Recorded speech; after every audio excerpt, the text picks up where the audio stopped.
aí, a hora do ungido, com o pastor Paulo Messias. Olá, meus amados irmãos e irmãs, a quem vos saúdo com a graça e com a paz do Senhor Jesus. Eu sou o pastor Paulo Messias, da Igreja Videira de Canaã, Goiânia, Goiás, Brasil, para o mundo, chamado por Deus para curar os enfermos, libertar os cativos e pregar o Evangelho da graça. Por isso, antes de orar por você, eu queria compartilhar uma palavra que fala sobre sucesso e abundância. Preste atenção, o Evangelho de João, que depois da sua ressurreição, relata que o Senhor apareceu 4 vezes aos seus discípulos. A primeira aparição foi a Maria Madalena. Ela havia ido ao sepulcro de madrugada, quando ainda estava escuro. Depois disso, o Senhor apareceu 3 vezes aos seus discípulos. Cada uma dessas ocasiões tem um objetivo específico. Eu creio que o Senhor está edificando áreas que são vitais para o crescimento e o avanço do reino de Deus. Nas 3 ocasiões, o Senhor lidou respectivamente com o medo, com a incredulidade e com a falta de frutos. Eu queria falar sobre cada uma delas em cada um desses momentos. A paz que vence o medo. No primeiro domingo, em que ressuscitou dos mortos, o Senhor apareceu aos seus discípulos, mesmo com as portas fechadas. Ele entrou e lhes disse: paz seja convosco. Ao cair da tarde, no primeiro dia da semana, trancadas as portas da casa onde estavam os discípulos, com medo dos judeus, veio Jesus, pôs-se no meio deles e disse: paz seja convosco. João, capítulo 20, verso 19. A primeira coisa que o Senhor disse aos seus discípulos foi: paz seja convosco. Depois que ressuscitou, o Senhor os encontrou e lhes mostrou as feridas da cruz. Essa é a base apropriada para que ele lhe dissesse: paz seja convosco. Só podemos encontrar a paz na obra consumada de Cristo.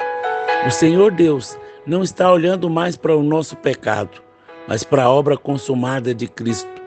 Nós descansamos pela fé, sempre que há algo acontecendo que não compreendemos, por isso precisamos sempre descansar em fé. Tudo em nossa vida cristã começa com a paz. Muitos tentam viver a vida cristã em sua própria força, de acordo com seu conceito natural. E o resultado é sempre ansiedade e peso. Outros querem liderar, mas não possuem paz. Como poderão fazer as obras de Deus? Todo o ministério começa e está baseado nessa paz. Eu não estou sugerindo que você pare de servir a Deus. Eu estou apenas dizendo que tudo começa com a paz. Descanse no Senhor, lance fora todo o peso. Vamos multiplicar células com alegria. Vamos abrir igrejas cheios de descanso do Senhor. A primeira palavra do Senhor aos seus discípulos depois da ressurreição foi paz. A fé não depende dos sentidos.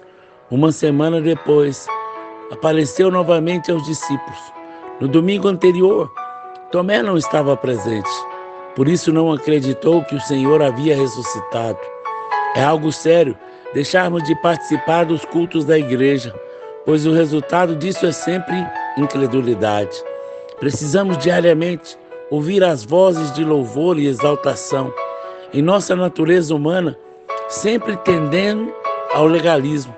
Uma palavra legalista que ouvimos tem o poder de nos fazer esquecer outras 10 que ouvimos sobre a graça.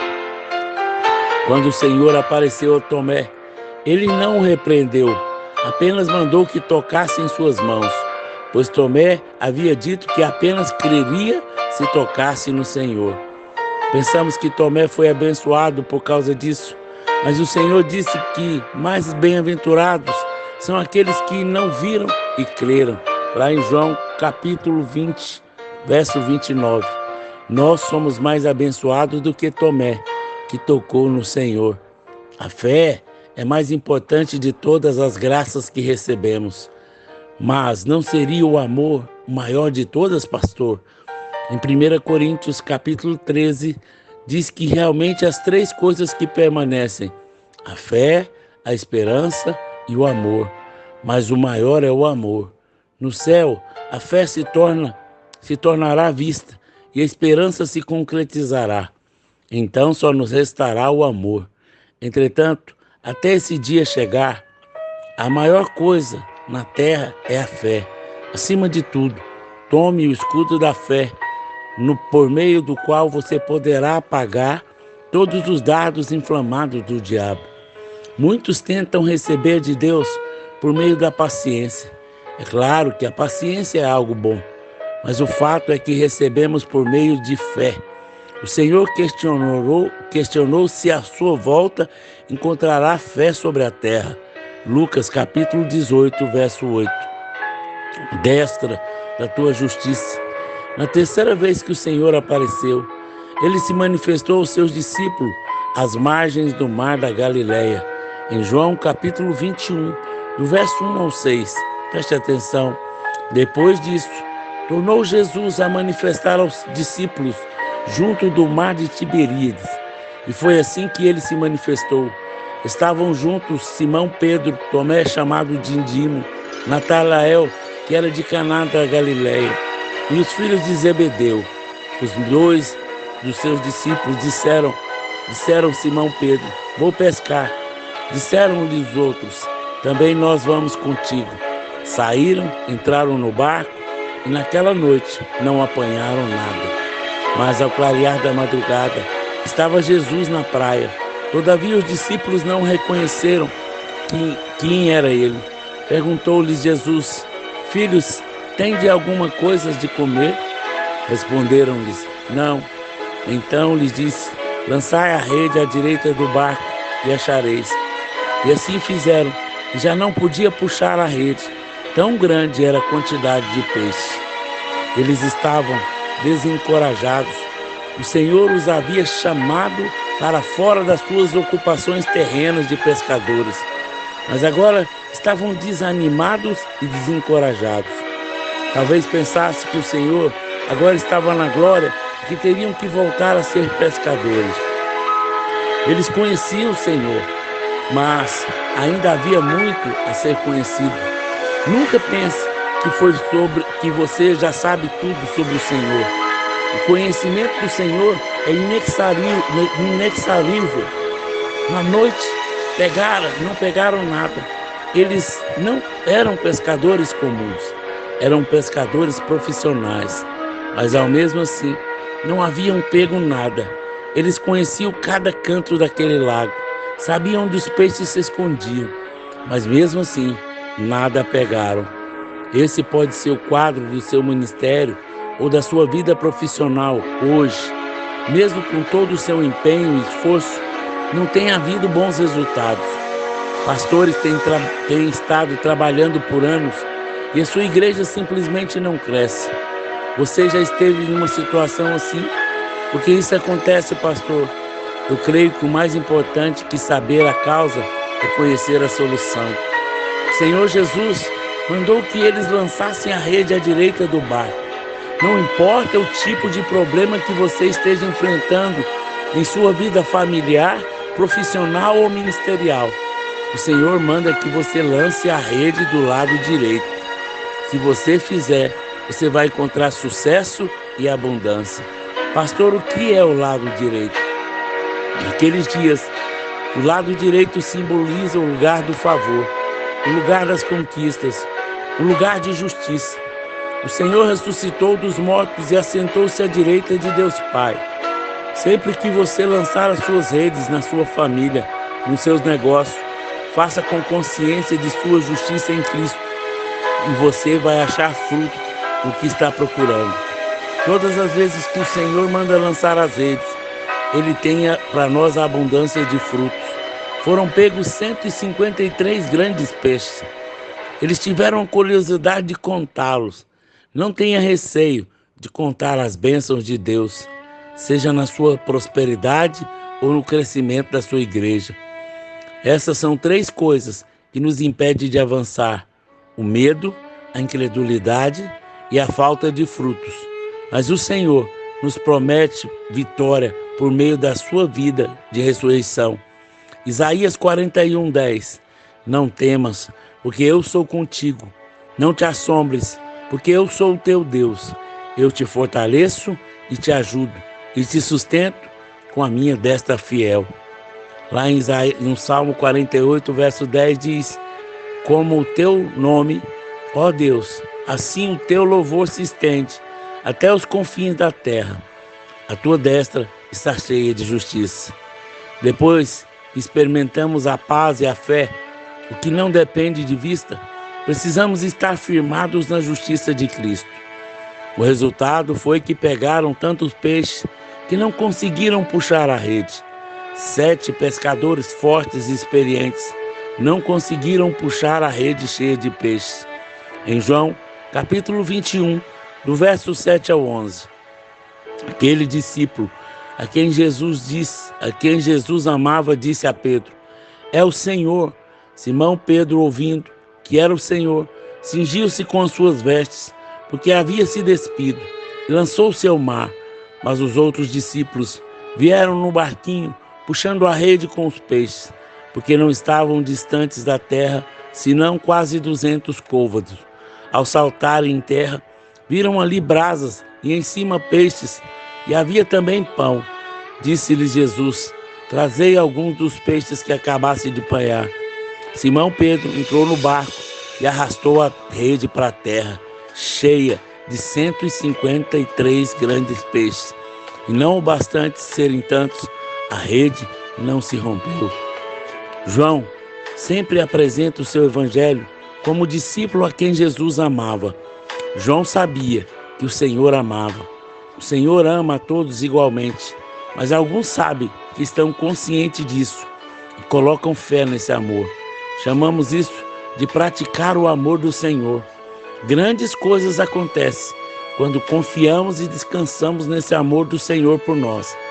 Nosso amor por Ele é inconstante, mas o amor dele por nós é imutável. Aqueles que estão conscientes de que são amados possuem um discernimento rápido e preciso. João foi quem percebeu que o Senhor estava na praia. O amor é rápido para perceber a presença do amado. No verso 11, lemos que Pedro sozinho arrastou a rede cheia de peixes para a praia. Isso é impressionante, pois antes todos os outros juntos não tinham conseguido puxá-la. Isso mostra que na presença do Senhor, o fraco se torna forte e o doente se torna saudável. Nunca pense que fazer a obra do Senhor nos consome. Em João 4:34, o Senhor disse que a sua comida consistia em fazer a vontade do Pai. Isso significa que quanto mais fazemos, mais satisfeitos, nutridos e fortes nos tornamos. Na presença de Cristo ressurreto, não há lugar para um burnout, gente consumida pela obra.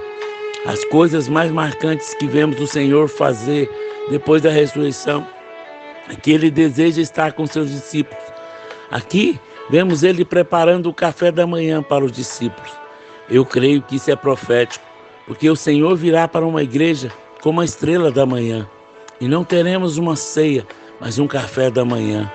Nesses 2000 anos, temos ceados porque é noite, mas o amanhã vai chegar e Ele estará nos esperando com o café da manhã pronto.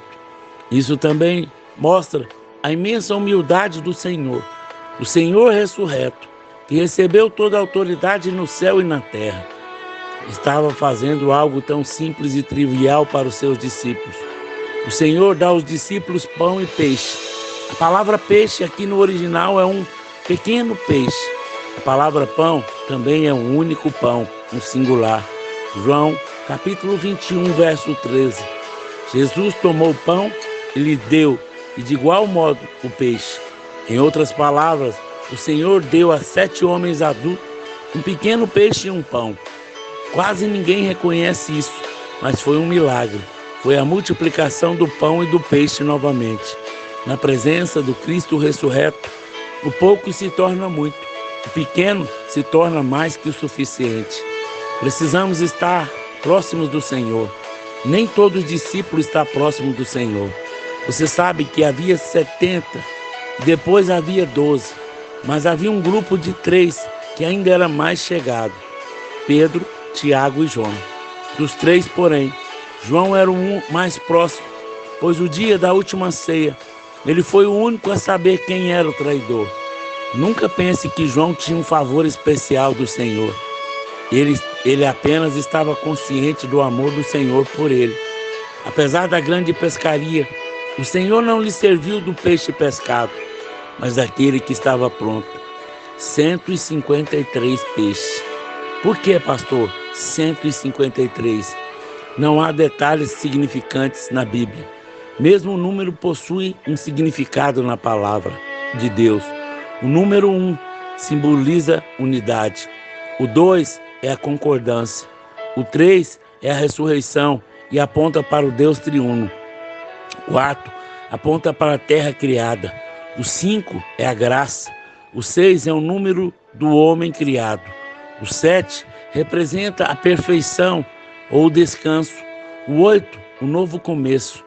O número 9 aponta para os dons e frutos do Espírito. O 10 é a plenitude do homem. E os demais números são múltiplos desse. O número 153, na verdade, é um número triangular de 17. Então, oculto no 153 está o significado 17. O que é um número triangular, pastor? É todo número que é a soma de uma sequência a partir do número 1, por exemplo. 1 mais 2, 3. 1 mais 2 mais 3, 6. 1 mais 2 mais 3 mais 4, 10. 1 mais 2 mais 3 mais 4 mais 5, 15. 1 mais 2 mais 3 mais 4 mais 6 mais 21. Se somarmos 1 mais 2 mais 3 até o número 17, teremos o número 153. Por isso, dizemos que 153 é o triangular de 17. Assim, o número 17 temos que considerar. O número 17 é o número da vitória na palavra de Deus. A Arca de Noé pousou no 17º dia do mês nas montanhas de Ararat. Você pode ver lá em Gênesis capítulo 8, verso 4. Esse é exatamente o dia em que o Senhor ressuscitou dos mortos. Os judeus celebram a Páscoa no dia 14. Nós sabemos que o Senhor morreu na Páscoa, então ele ressuscitou no dia 17. Esse foi o dia em que a arca pousou no monte. Esse era também o dia em que celebrava os primeiros frutos e as primícias. Arar, em hebraico, significa maldição, mas Ararat significa maldição removida. Quando o Senhor ressurreto dos mortos foi colocado numa posição onde a maldição foi removida, nós estamos num lugar de favor, num lugar de ressurreição. No livro de Jeremias, encontramos que o profeta Jeremias orou 17 vezes. A 17ª oração foi pela ocasião em que o Senhor disse para comprar um pedaço de terra. Jeremias, capítulo 32, verso 9. Comprei, pois, de Hananel, filho do meu tio, o campo que está em Ananote. Lhe pesei o dinheiro, 17 ciclos de prata. O nome Hananel significa Deus é gracioso. O lugar onde ele comprou chama Ananote, que em hebraico significa resposta de oração. E o preço que ele pagou, 17 ciclos de prata. 17 é o número da perfeita vitória. No dia de Pentecostes, havia 17 nações, representadas em Atos 2. Isso significa que aqueles 153 peixes apontam para uma pescaria que vai atingir todas as nações da terra. Em Romanos capítulo 8, Paulo faz uma lista de coisas sobre as quais temos a vitória, e o número é 17. Ele começa dizendo: quem nos separará do amor de Cristo? Tribulação, angústia, perseguição, fome, nudez, perigo ou espada. Como está escrito: por amor de ti, somos entregues à morte todo dia. Fomos considerados como ovelhas para matadouro. Em todas as coisas, porém, somos mais que vencedores, por meio daquele que nos amou. porque eu estou bem certo de que nem a morte, nem a vida, nem os anjos, nem principados, nem coisas do presente, nem do porvir, nem poderes, nem altura, nem profundidade, nem qualquer outra criatura poderá nos separar do amor de Deus que está em Cristo Jesus, nosso Senhor. Aleluia! A Bíblia é um livro inspirado, soprado pelo próprio Deus. Ele mostra 17 coisas sobre as quais nós temos a vitória completa. Aleluia! Vamos orar? Vamos falar com Deus? Pai, obrigado, Senhor, por essa palavra maravilhosa. Obrigado, Senhor, que os teus filhos tenham revelação, que eles possam entender, que eles possam ter vitória, que eles possam confiar na tua palavra, que eles possam vencer o medo, que eles possam ter sucesso e abundância na sua vida. Nós repreendemos a todo espírito de miséria, pobreza, doença, enfermidade. Declaramos que a paz de Cristo está no coração de cada um deles. Nós abençoamos, Pai, a todos que chegaram até o final dessa mensagem. Que o Espírito Santo traga paz, traga alegria, traga vitória, em nome de Jesus. Amém, amém e amém. Se você foi abençoado com essa mensagem, por favor, nos ajude a divulgar, para que mais e mais pessoas sejam alcançadas pelo Senhor. Se você foi abençoado e deseja investir no nosso ministério, por favor, faça isso. Entre em contato comigo, abençoe. Nós temos várias frentes de trabalho. Levamos pessoas para o encontro, ofertamos cestas básicas na igreja. Você pode ser um mantenedor do nosso ministério. Se Deus falar no seu coração, não se sinta constrangido. Nos ajude com qualquer quantia e Deus vai multiplicar na sua vida, porque Ele diz que a alma generosa prosperará. Deus abençoe ricamente em nome de Jesus. Amém, amém e amém.